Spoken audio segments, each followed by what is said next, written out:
Pemirsa, masih bersama kami di Presisi Siang. Berita berikutnya seputar pemilu. Pemilu telah berlangsung pada 14 Februari yang lalu. Namun proses pengamanan masih terus berlangsung hingga nanti proses pelantikan anggota legislatif hingga presiden dan wakil presiden yang baru.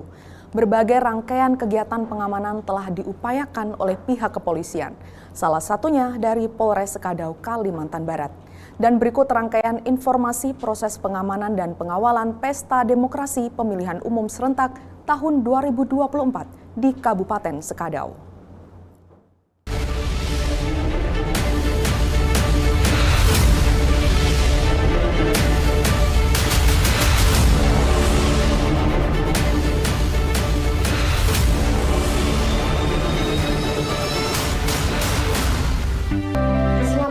Di Kabupaten Sekadau, sebuah wilayah yang dijuluki Bumi Lawang Kuari, terletak di Provinsi Kalimantan Barat, Indonesia.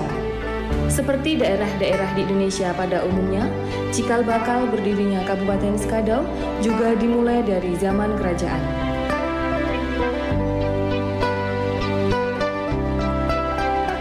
Bergerak mengikuti waktu dari masa ke masa, Kabupaten Sekadau menjadi kian berkembang. Secara geografis, Kabupaten Sekadau terletak di tengah-tengah Provinsi Kalimantan Barat. Letaknya yang strategis, Kabupaten Sekadau juga berada tepat di jalur provinsi yang menghubungkan daerah-daerah kabupaten lainnya. Secara administratif, Kabupaten Sekadau terletak berbatasan langsung dengan 3 kabupaten lainnya, yakni sebelah barat berbatasan dengan Kabupaten Sanggau, sebelah timur dan utara berbatasan dengan Kabupaten Sintang, dan sebelah selatan berbatasan dengan Kabupaten Ketapang.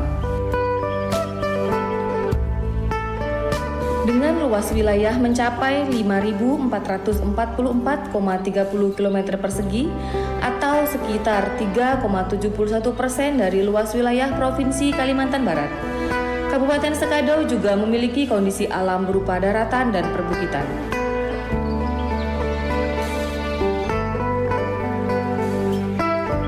Ada 3 sungai utama yang melintasi wilayah Kabupaten Sekadau, yaitu Sungai Kapuas, Sungai Sekadau, dan Sungai Belitang.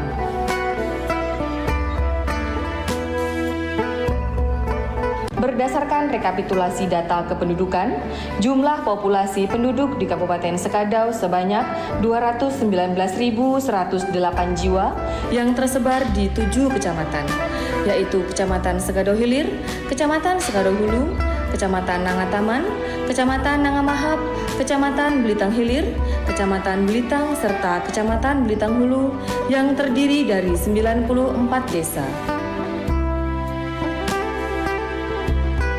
Masyarakat di Kabupaten Sekadau memiliki sikap toleransi yang tinggi, menolak dengan tegas segala bentuk perpecahan, serta menghargai segala perbedaan demi terpeliharanya rasa aman, damai, tentram, dan nyaman.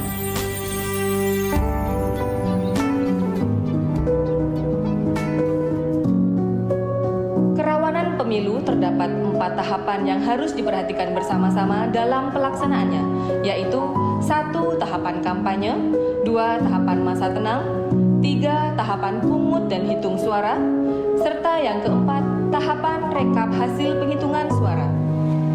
Pola pengamanan TPS. Jumlah seluruh personil Polres Sekadau beserta jajaran sebanyak 174 personil. Dalam pola pengamanan TPS di Kabupaten Sekadau terdapat 7 kecamatan, 94 desa, dan total jumlah TPS sebanyak 698 TPS. Kemudian untuk pola pengamanan di TPS kurang rawan sebanyak 636 TPS dengan melibatkan 106 personil Polri. Sedangkan pola pengamanan TPS rawan sebanyak 56 TPS dengan melibatkan 56 personil Polri. Dan yang terakhir adalah pola pengamanan sangat rawan sebanyak 6 TPS dengan melibatkan 12 personil Polri. Sementara untuk penggelaran personil Polres Sekadau dalam tahapan pemilu tahun 2024 yaitu dalam pendaftaran, penetapan, dan pasca penetapan Capres, Wapres, dan Caleg mendapatkan kekuatan sebanyak 104 personil. Kampanye pemilu tahun 2023, tahap pertama sebanyak 30 personil, dan untuk tahap kedua sebanyak 100 personil. Kampanye pemilu tahun 2024, tahap pertama sebanyak 100 personil, dan untuk tahap kedua sebanyak 90 personil. Masa tenang sebanyak 42 personil. Pemungutan suara sebanyak 174 personil. Hitung dan rekap suara sebanyak 80 personil. Penetapan hasil suara sebanyak 104 personil. Dan serpras sebanyak 174 personil. Kapolsek Pondok Aren Kompol Bambang Askar Sodik melakukan takziah ke petugas ketertiban TPS yang meninggal dunia. Kompol Bambang Askar Sodik menjelaskan takziah dilakukan sebagai bentuk bela sungkawa dan negara hadir saat terakhir personel Kamtib TPS dimakamkan.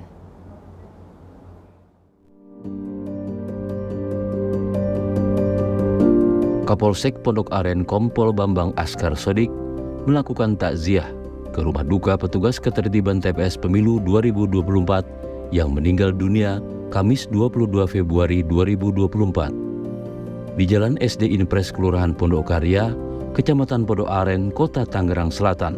Almarhum merupakan personel Kamtib TPS 71 Kelurahan Pondok Karya atas nama Tolasan.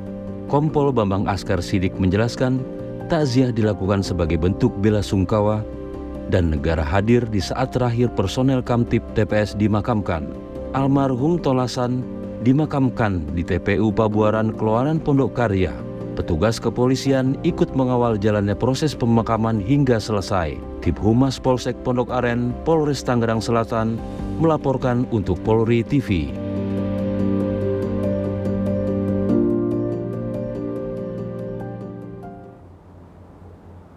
Berita dari mancanegara, rekapitulasi suara hasil Pileg dan Pilpres di luar negeri, termasuk Amerika Serikat dimulai bersamaan dengan penghitungan suara di tanah air. Bagaimana hasil PPLN Washington DC dan Chicago? Kini kita simak laporan jurnalis Yuni Salim dari VOA. Inilah suasana rekapitulasi suara oleh panitia pelaksana pemilu luar negeri di 6 kota Amerika Serikat, yakni Los Angeles, San Francisco, Houston, Chicago, New York, dan Washington DC. Di Washington DC, panitia menghitung suara selama 2 hari, surat suara yang dicoblos di TPS pada 14 Februari, lalu suara melalui pos pada 15 Februari. Para saksi tampak puas dengan hasil pemilihan umum di Washington DC, meski jumlah suaranya relatif kecil. Ya, yang kita harapkan untuk kedepannya lagi kita bisa mendapatkan voter lebih banyak lagi gitu. Mungkin kita lebih banyak untuk melakukan knock the door lah kayak gitu. Lagi karena transparan banget ke PPL, anggota PPLN-nya. Kalaupun ada surat sah tidak sah ya seperti biasa lah ya, kayak coblosnya ke sana di luar kotak gitu-gitu sih. Kalau dari kecurangan misalnya dari PPLN sendiri atau dari paslon-paslon itu nggak ada sama sekali. Kalau menurut saya sih saksi juga punya turut andil ya untuk menjaga keamanan, karena kita juga diperbolehkan untuk melihat semuanya gitu. Dari awal tadi buka pintu suara kan pintunya dikunci pakai pin segala macam. Sama sekali di sini dan juga teratur. Lagipun kalian kan sudah ada di sini dan menyerahkan dari kemarin dari tanggal 10 itu, iya kan? Jadi aman lah. Sementara PPLN New York dan Houston tak hanya menghitung surat suara dari TPS maupun pos, tapi juga surat suara dari kotak suara keliling atau KSK yang sebelumnya telah mendatangi pemilih di sejumlah kota dengan populasi besar warga Indonesia. Untuk New York ada juga surat suara dari KSK Philadelphia dan Dover. Sementara di Houston ada 7 KSK meliputi tak hanya negara bagian Texas, tempat Houston berada, tapi juga Arkansas, Florida, Georgia, Louisiana, dan Oklahoma. Untuk penghitungan surat suara dari TPS pada tanggal 14 Februari, yang dihitung hanya surat suara yang diterima pada hari pencoblosan di TPS dan juga surat suara dari kotak suara keliling. Tetapi untuk penghitungan lewat pos lebih fleksibel. Panitia akan menerima surat suara tambahan bahkan pada hari penghitungan 15 Februari hingga penghitungan ditutup. Dengan demikian tidak ada surat suara yang terbuang. Meminta persetujuan dari Panwaslu maupun dari para saksi. Kita tunggu lagi satu kali lagi dan ternyata memang datang satu surat suara dan itu merupakan suara pos. Hasil penghitungan surat yang paling cepat diketahui adalah dari PPLN Washington DC dan Chicago, Illinois. Karena jumlah surat suara yang dihitung lebih kecil dibandingkan wilayah lainnya. Tetapi permasalahan kita, karena DPT itu kan ditutup 21 Juni 2023 ya. Jadi dengan jangka waktu 8 bulan, masyarakat kita ini cukup mobilitasnya itu tinggi. Jadi banyak yang sekolah, yang sudah lulus. Sementara PPLN lain perlu waktu lebih lama karena banyaknya jumlah surat suara dari pos yang baru mulai dihitung Kamis waktu setempat. Demikian laporan tim V. Pemirsa, tetaplah bersama kami, Presisi Siang akan segera kembali.